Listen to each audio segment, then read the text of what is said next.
On the day my brother and I graduated from college, there was no one in the audience for us. No mom.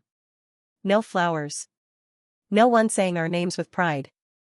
Just 2 empty seats where family should have been, and an envelope in my bag that was about to tear apart everything our stepfather had spent 3 years carefully building. I want you to hold that image for a second.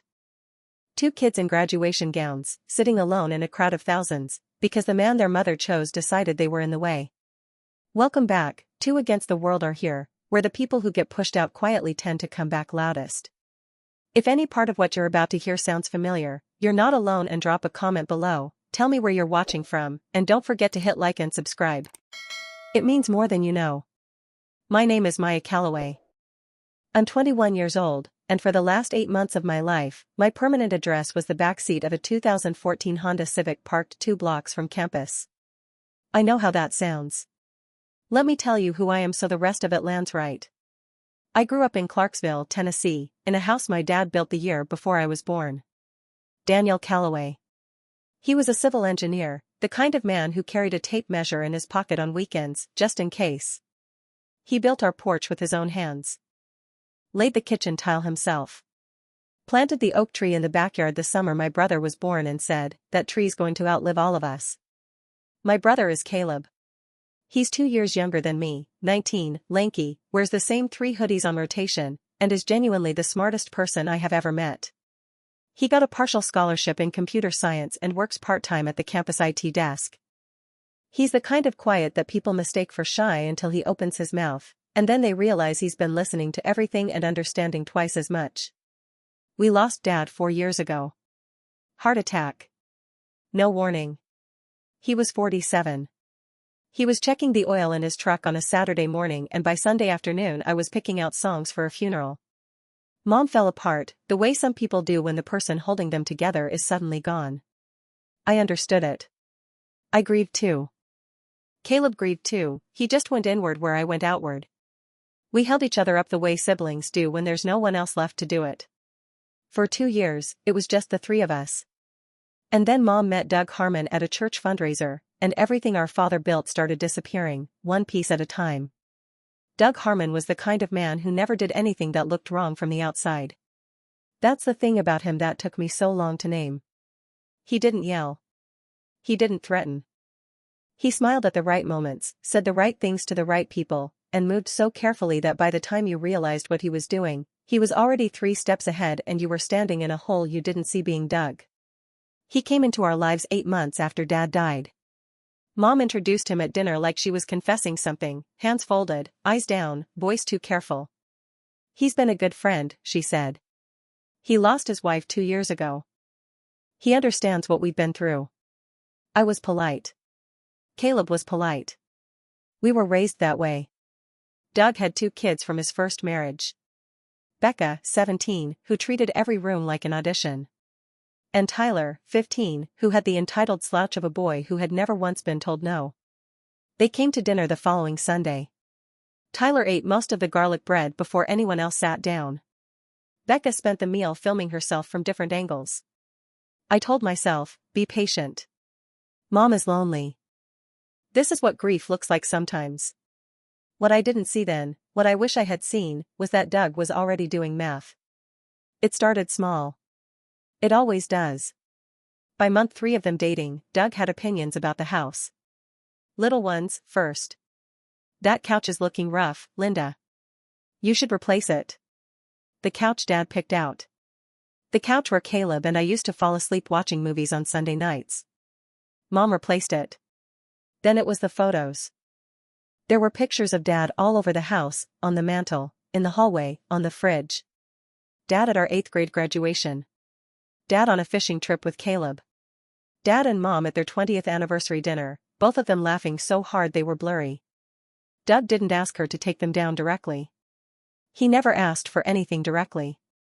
He just said, quietly, one evening, "It's hard to build something new when the past is watching from every wall, don't you think?" Within a month, most of the photos were in a box in the garage. I noticed. Caleb noticed. We talked about it in the way we talked about things we didn't know how to fix, low voices, long pauses, more questions than answers. "Maybe it's temporary," Caleb said. Maybe, I said. It wasn't temporary. Doug proposed 11 months after they met. Mom called me at school to tell me, and I remember sitting on my dorm room floor with the phone pressed to my ear, not saying anything for a long time. Maya? Are you happy for me? Of course, Mom, I said. I'm happy for you. I wasn't. But I was trying to be. I want you to understand that. I was genuinely trying. The wedding was small. Backyard ceremony, 40 people, white folding chairs. Caleb stood next to me in a sport coat that was slightly too big for him and didn't say a word the entire reception. I danced with Mom once. She looked the happiest she'd been since before Dad got sick, and for a few hours I let myself believe that maybe I was wrong about Doug. Maybe he was just a guy with bad taste in furniture and a healing timeline that didn't line up with mine. That belief lasted about 6 weeks. The first real move was the money. Dad had set up a college fund for both of us before he died. It wasn't huge, but it covered a good chunk of tuition and books each semester. Mom had been managing it. After the wedding, Doug started managing the finances. Junior year, fall semester, I got an email from my school's financial office. There was a gap in my tuition payment. A $3,400 gap. I called Mom. She sounded flustered. Doug says we had some unexpected expenses this quarter. He's going to sort it out, he just needs a little time. I asked what kind of unexpected expenses. She paused too long. He's refinancing some things. It's complicated. Just give him a few weeks. The few weeks turned into me picking up a second waitressing shift to cover the gap myself. 1 month later, Doug drove Tyler to school in a brand new Jeep Wrangler. Midnight blue. Still had the dealership sticker on the window. I saw the photo on Mom's Facebook page. So proud of this family, she'd written under it. I stared at that post for a long time. Caleb texted me that same night. Just one line, "Did you see the Jeep?" I texted back, "Yeah." He sent back, "Okay. I'm paying attention now." Good, I thought. Because something was happening. Something slow and deliberate and completely invisible to our mother. And the worst part, the part that made my stomach drop, was that I didn't think it was going to stop at the money. I was right. It didn't stop at the money. What came next was the part that changed everything. That Christmas, Caleb drove home from campus with a trunk full of laundry and a box of leftover ramen packets because he'd miscalculated his food budget for the month. I came home 2 days later. We pulled into the driveway at the same time, almost like we planned it. The house had new shutters. Green, when Dad always kept them white. There was a basketball hoop installed over the garage, Tyler's. A ring light set up in what used to be my bedroom window, Becca's. I stood in the driveway for a second, looking up at that window. Caleb appeared at my shoulder. "When did she move in?" "I don't know," I said. "Nobody told me." We went inside. Doug was at the kitchen table going over paperwork. He looked up, said "Hey, guys," the way you'd greet coworkers you don't particularly like, and went back to his papers.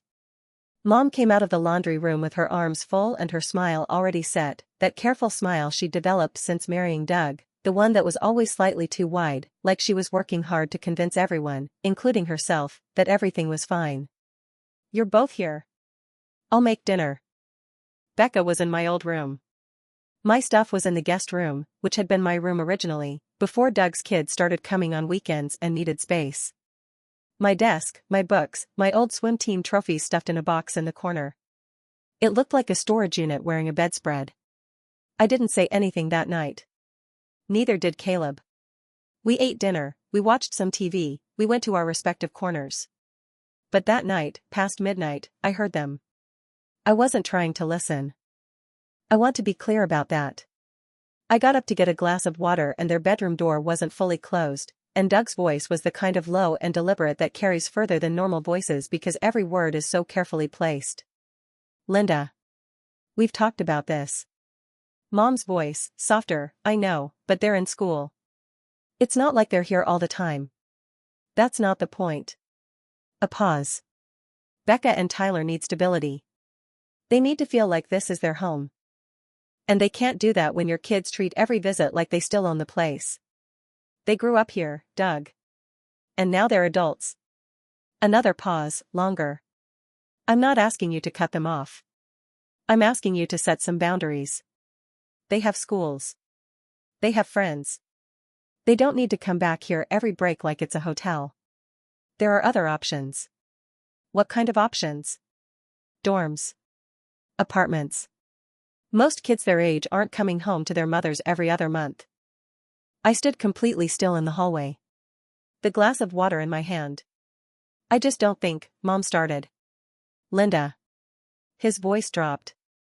Got quieter. That specific kind of quiet that's louder than shouting.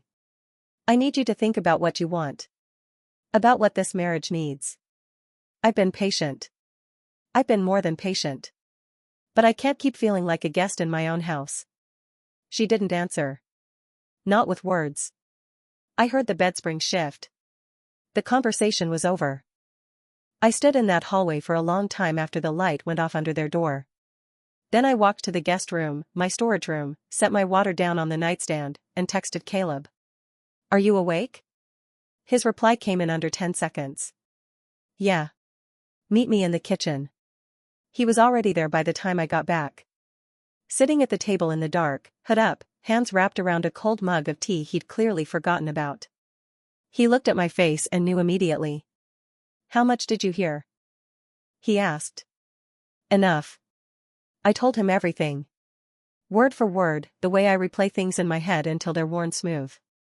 Caleb listened without interrupting, which is what he does when something matters to him. He goes completely still and takes it all in. When I finished, he was quiet for a moment. So he's going to push us out. He's already pushing. And Mom's going to let him. I didn't answer. I didn't have to. We both knew our mother. We both knew that look she got when Doug said something she didn't want to agree with but couldn't find the words to fight. We'd watched her lose argument after argument to a man who never raised his voice and never changed his position. So what do we do? Caleb asked. I looked at him across the table. The oak tree Dad planted was just barely visible through the kitchen window, black against the winter sky. We don't give him a reason to move faster, I said. We go back to school. We keep our heads down. And we figure out exactly what this house is worth, legally, before he does. Caleb looked at me for a long moment. Then he nodded, slow and certain. Okay, he said. Okay. We didn't know then how right we were to start thinking about the house. We didn't know what Caleb was going to find 2 months later in a box of our father's old documents. But that night, in that dark kitchen, something shifted between us. We stopped being kids waiting for our mother to choose us. We started making a plan. It happened on a Tuesday in February, which I remember because I had an 8 a.m. exam and my phone rang at 6:45 in the morning. It was Mom. She didn't say hello. She just started talking, that fast, breathless way she talks when she's already convinced herself that what she's about to say is reasonable. Maya, honey, we've been doing a lot of thinking, and Doug feels, we both feel, that it might be time for you and Caleb to look at more permanent housing options near campus. You're juniors and seniors now. Most kids your age have apartments. It would be good for your independence. I sat on the edge of my dorm bed. I looked at the wall. Mom. Where's this coming from? A pause. It's just a natural next step, sweetheart. Does Caleb know? I'm calling him next. I asked her one more question. I asked if this was her idea or Doug's. She didn't answer. She said she loved me and that she hoped I understood, and then she said she had to go. I sat there for a long time after she hung up. Then I picked up my phone and called Caleb before she could. He answered on the first ring. She just called you too, he said. It wasn't a question. Yeah. Silence. Okay, he said. So that's how it is. We didn't yell. We didn't fall apart. I think by that point we had both been watching this coming for long enough that when it actually arrived, the main thing we felt was a strange, cold clarity. Like a door finally closing all the way. The dorm situation was simple, my contract ended in May. Caleb's ended the same month. Campus housing for the fall had a wait list. Off-campus apartments near our school ran anywhere from $900 to $1,400 a month, and neither of us had that kind of money, especially not with the college fund Doug had quietly drained. We had 3 months to figure something out. What we figured out was the car. My Honda Civic was 7 years old, had 206,000 miles on it, and smelled faintly of old coffee and pine air freshener. Dad had helped me buy it the summer before freshman year. It was the last big thing we did together. He test drove it with me, negotiated the price, checked the engine himself while the dealer stood there pretending not to be annoyed.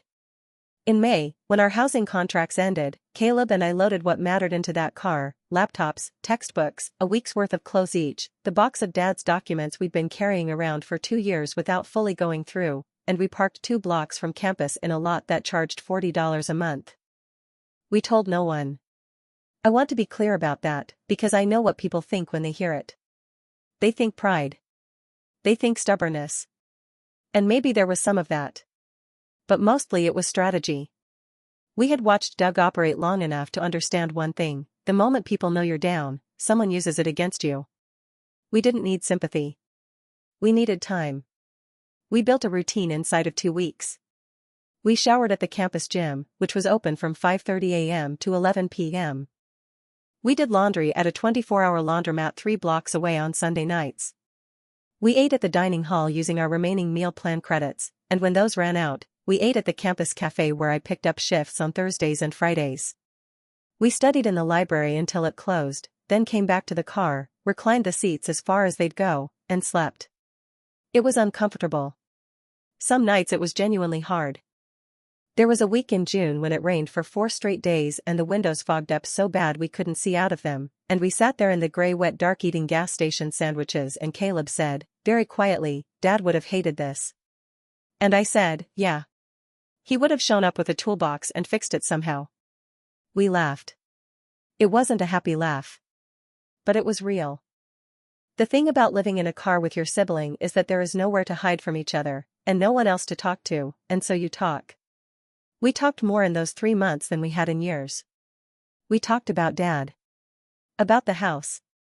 About what Doug was really after. And one night, late, Caleb pulled the box of Dad's documents onto his lap and started going through them with his phone flashlight. He was quiet for a long time. Then he said, "Maya." Something in his voice made me sit up straight. "What?" He held up a piece of paper. I leaned in to read it. It was a life insurance policy. Dad's. $250,000. The listed beneficiary had been changed. It was Doug. I read that document 3 times. Then I took it from Caleb's hands and read it a 4th time, because my brain kept refusing to process what my eyes were seeing. Dad had taken out that policy when I was 12 years old. I remembered it vaguely, him sitting at the kitchen table with some man in a gray suit, papers spread out, Mom bringing them both sweet tea. I remembered Dad joking afterward that he'd just done the most grown-up thing of his life, and Mom swatting his arm and telling him not to be morbid. The original beneficiary was Mom. That made sense. That was always the plan. But someone had filed a change of beneficiary form 14 months ago. 11 months after the wedding. The new beneficiary was Douglas Ray Harmon. I sat back against the passenger seat. Outside, the parking lot was empty. A single street light buzzed above us. "How is that legal?" I said. "It's legal," Caleb said. His voice was very flat. "A spouse can be named beneficiary. Mom probably signed something without reading it. Or Doug filed it separately. You can do it without the policyholder's spouse signing if you have the right access." "How do you know that?" "I've been reading a lot of things lately." I looked at him. In the glow of his phone light he looked older than 19. He looked like someone who had been quietly preparing for a war. "Okay," I said. "So he changed the insurance. $250,000 that was supposed to go to Mom, and to us, eventually, and he redirected it to himself." "Already collected it," Caleb said. He pointed to a line on the document. "A processing date. 13 months ago. This paid out 11 months after Dad died. Doug filed the claim within 6 weeks of the wedding.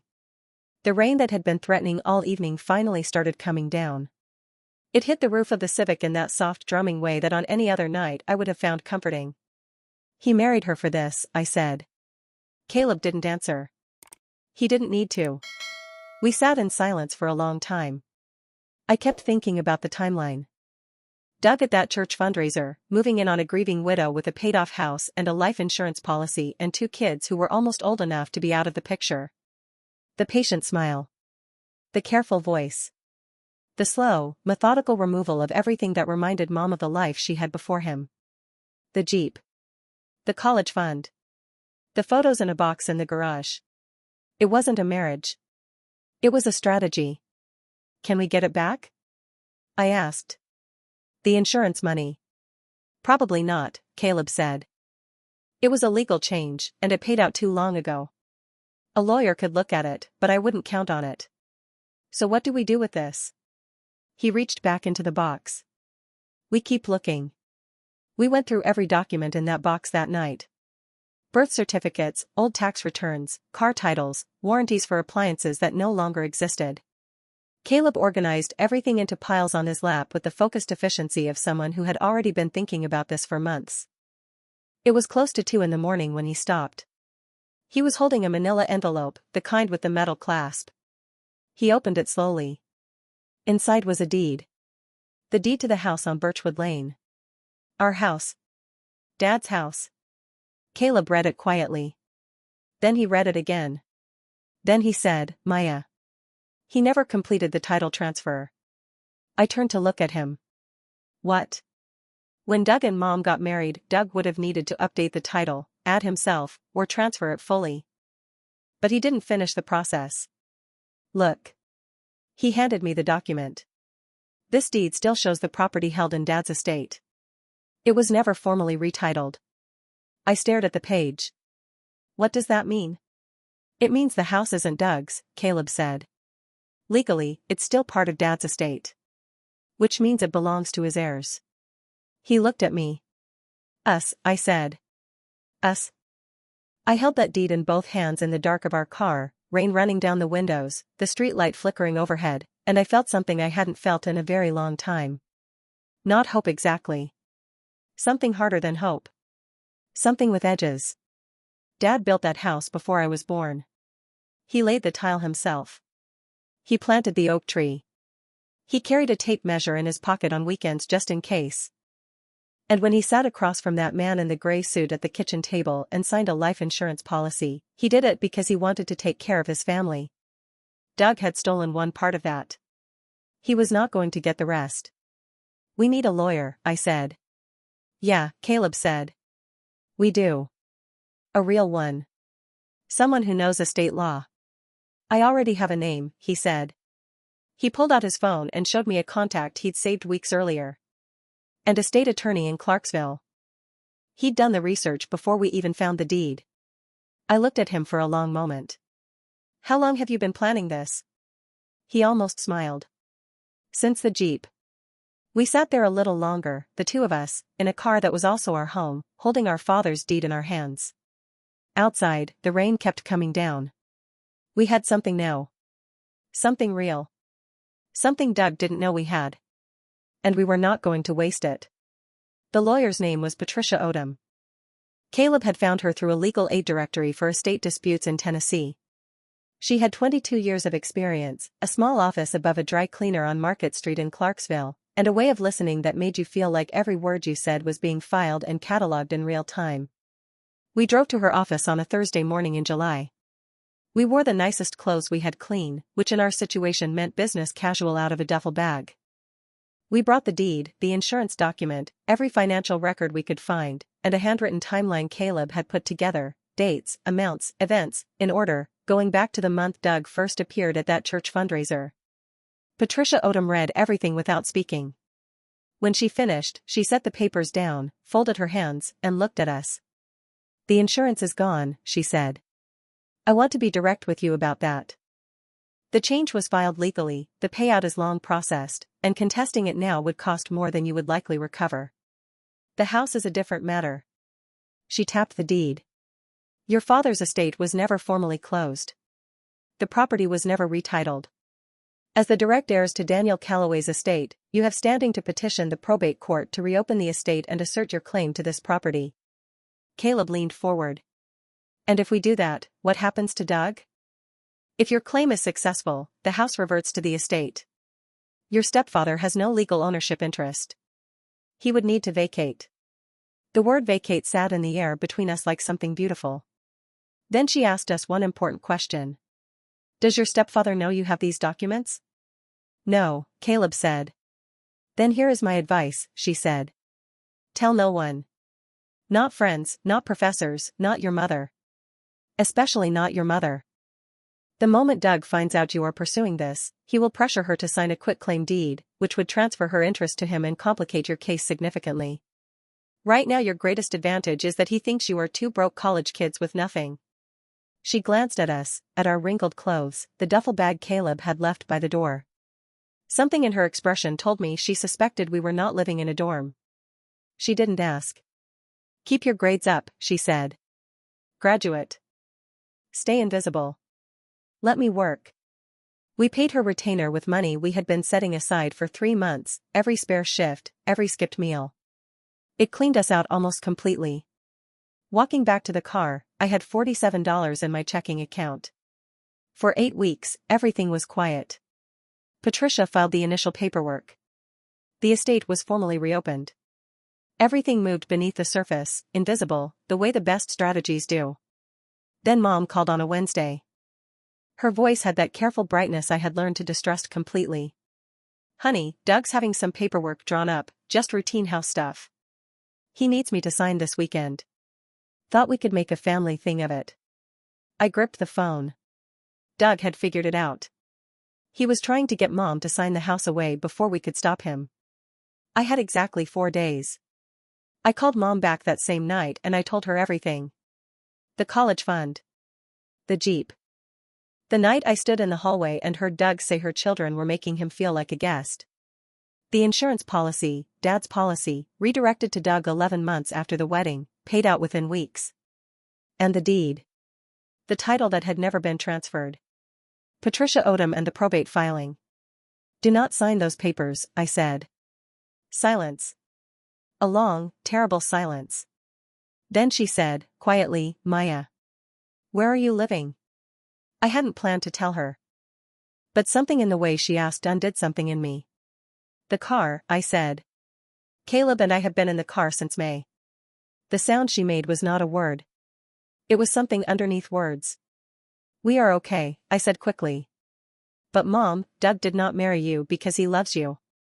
He married you because Dad left you a house and a $250,000 insurance policy and 2 kids who were almost old enough to stop being in the way. I heard her crying. Soft, muffled. I have to think, she whispered. And the line went quiet. I sat there with the phone in my lap. I had given her everything. Now it was in her hands. Patricia Odom called me the following morning. Our petition has been assigned a date, she said. October 14th. Whatever happens with your mother this weekend, the process is already moving. He can slow it, but he cannot stop it. A pause. One more thing. Make sure you and your brother are at graduation. Why? I asked. Because I am going to need you there. Thought process. Thought process. Part 7, Graduation Day. Mom did not sign the papers that weekend. She told Doug she needed more time. That she wasn't feeling well. That she wanted to read everything carefully before she put her name on anything. Doug, according to what she told me in a brief text the following Monday, was not pleased. But he couldn't force her hand. Not yet. October 14th came and went. The probate court acknowledged the petition. Doug received formal notice that Daniel Calloway's estate had been reopened and that a claim had been filed against the property at Birchwood Lane. Patricia called me that evening. He has a lawyer now, she said. He was prepared. He knew this was coming. It doesn't change our position. The deed is the deed. But expect things to get louder. They got louder. Doug called me for the first time in 2 years. His voice was smooth and reasonable, that careful, measured tone designed to make you feel like the unreasonable one. Maya, I think there's been a misunderstanding. I'm not trying to take anything from you or your brother. I'm trying to protect your mother's home. I let him finish. Then I said, Doug, I have an attorney. Please call her directly. And I hung up. November and December blurred together. Patricia filed motions. Doug's attorney filed responses. The court set a hearing for February. We kept our heads down and we kept moving. And then it was May again. 1 full year since we'd loaded our lives into the Civic. Graduation was on a Saturday. A clear morning, the sky that specific shade of blue that only happens in Tennessee in late spring. We got dressed in the car. Caleb's gown kept getting caught on the headrest. I did my makeup using the visor mirror and a phone flashlight. We looked at each other when we were done, two people in caps and gowns in a parking lot, and something passed between us that I still don't have the right word for. Pride is close. But it's not quite right. It was something older and quieter than pride. We found our seats inside the arena. 12,000 people. Families everywhere, parents with cameras, grandmothers in good dresses, little siblings running in the aisles. The 2 chairs on either side of us stayed empty. Mom had texted that morning. Just 4 words. I'm sorry, my loves. I put my phone in my bag. There would be time for that later. When they called my name and I walked across that stage, I found Caleb in his seat immediately, the way I always find him, the way I think I could find him in any crowd on earth. He raised one fist slightly. I nodded once. On the other side of the arena stood Patricia Odom in a gray blazer, holding a manila envelope. While the ceremony was happening, while families cried happy tears all over that arena, a process server in a white shirt was driving to Birchwood Lane. By the time Caleb crossed the stage 40 minutes after me, Doug Harmon had been formally served. The court hearing was on a gray Tuesday morning in June. Patricia had told us to be there in person, not required, but it matters, she said, for the judge to see who the heirs actually are. We sat in the 3rd row. Caleb in his one good jacket. Me in an $11 Goodwill dress. Doug sat at the opposing table and did not look at us once. The hearing lasted 2 hours and 40 minutes. The moment things shifted was when Patricia presented the deed alongside the original estate filing, showing clearly that the estate had never been closed, that no proper transfer had ever been recorded. The judge asked Doug's attorney one direct question: at what point was the title formally recorded in Douglas Harmon's name? Doug's attorney hesitated. The judge asked again. The answer was that it had not been. The recording had never been completed with the county. The judge ruled for us that afternoon. Patricia called me outside the courthouse. The property reverts to the estate, she said. As the sole heirs, you and Caleb will take ownership jointly once the estate is formally closed. Doug has 30 days to vacate. I leaned against the courthouse wall. Caleb stood next to me, not saying anything, looking out at the parking lot. That night, Mom called me. She said she was sorry it took her so long to see it. She said she was sorry about the car. She cried when she said that, the kind of crying that sounds like it has been building for a very long time. She said she didn't know what came next. I told her we would figure it out together. And I meant it. Not because everything was fixed. Not because the hurt had disappeared. But because she was our mother, and Doug had worked very hard to separate us from her, and I was not going to let him have that too. The 30 days passed slowly. Doug did not leave quietly. I hadn't expected him to. Men like Doug, men who plan carefully and move patiently and never raise their voice, they tend to reserve their loudness for the moment they have nothing left to lose. He called Patricia twice to threaten additional litigation. Patricia responded both times by email, in writing, calmly, with citations. He contacted a local news reporter. I never found out what story he was trying to pitch, but nothing came of it. He told Mom's sister, Aunt Rhonda, that Caleb and I had manipulated a grieving woman and stolen her home. Aunt Rhonda called Mom to relay this. Mom, to her credit, told Aunt Rhonda exactly what Doug had done with Dad's insurance policy. That was the last we heard from Aunt Rhonda on the subject. On day 28, Doug moved his things out in a rented truck. Becca posted a video about it online, vague and dramatic, something about family betrayal and people showing their true colors. It got 47 likes.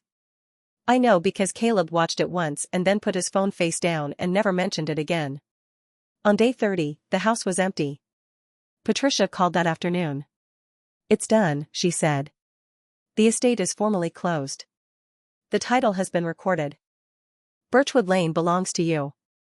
I was in the campus parking lot when she called. The same lot where Caleb and I had lived for 8 months.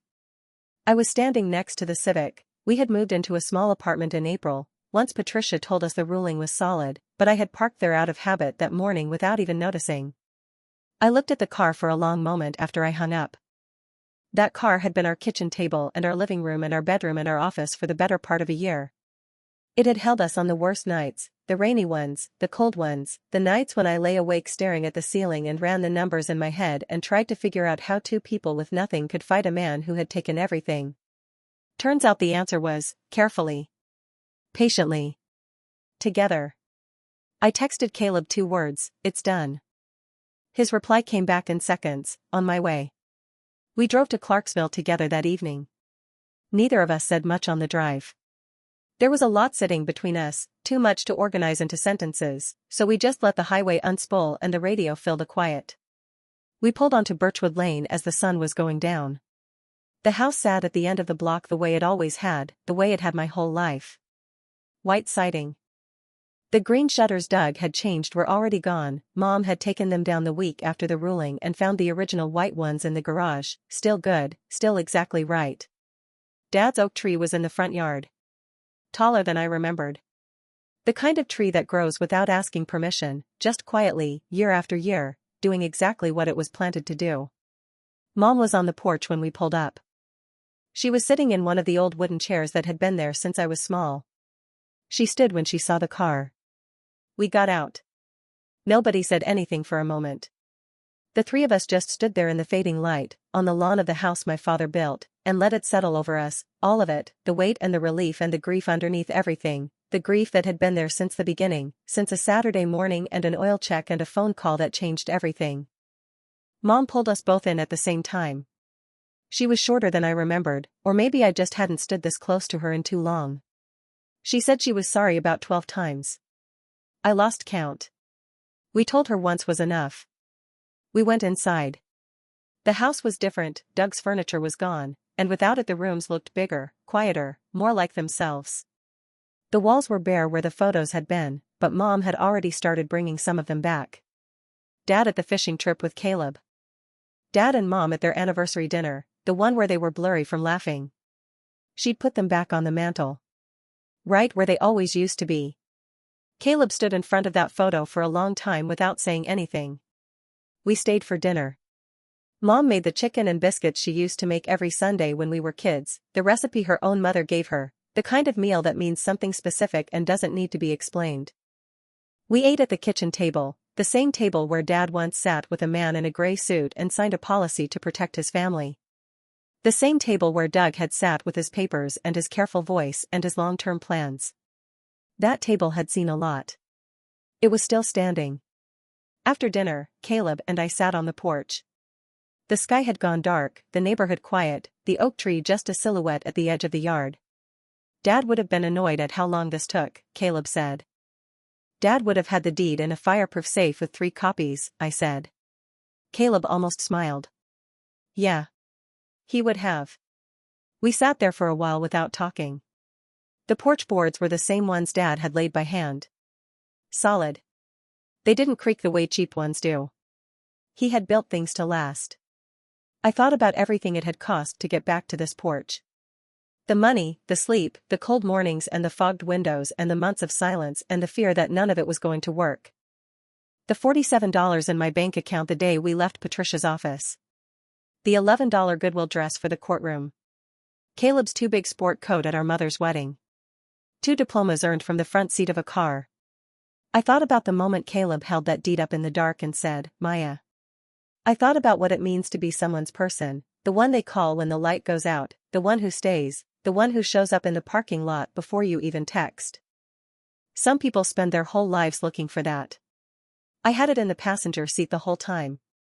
You know what I keep thinking about? Caleb said. What? We should get the car detailed. I laughed. Really laughed, the kind that comes from somewhere deep and tired and finally relieved. Yeah, I said.